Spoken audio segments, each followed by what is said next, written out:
Change the spark plugs. This is similar for many models. So first thing you're going to do is take out this engine cover. It's on there with 4 bushings. You'll just lift that off. Once you have that off, what you're going to do is there's 4 coils right here. So to change the spark plugs, simply all we're going to do is there's a tab here. You're going to push that down. My fingers are not strong enough to push those down. So you're going to push down up here with your thumb and then lightly just lift this up so you can slide it off.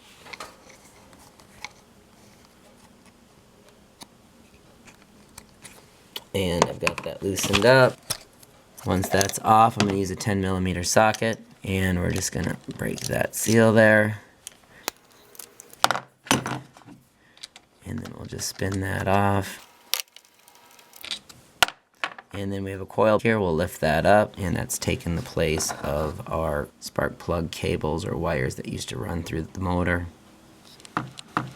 Set that up here. When you go to remove these, what you're going to do is find that the long extension is actually too big, so you're actually going to have to use a few small ones. So you'll set that in there, put your other small extension on there, then get your socket in there to remove that, and then you can do that without removing that cowling. After you've taken that spark plug out, you'll put your new spark plug back in. It's good to use some dielectric grease on there as well. And then you're going to just reseat this coil and slide it back into place, and you'll use that bolt, and then you're just going to re-screw that back down. Snug that up and finish by clicking.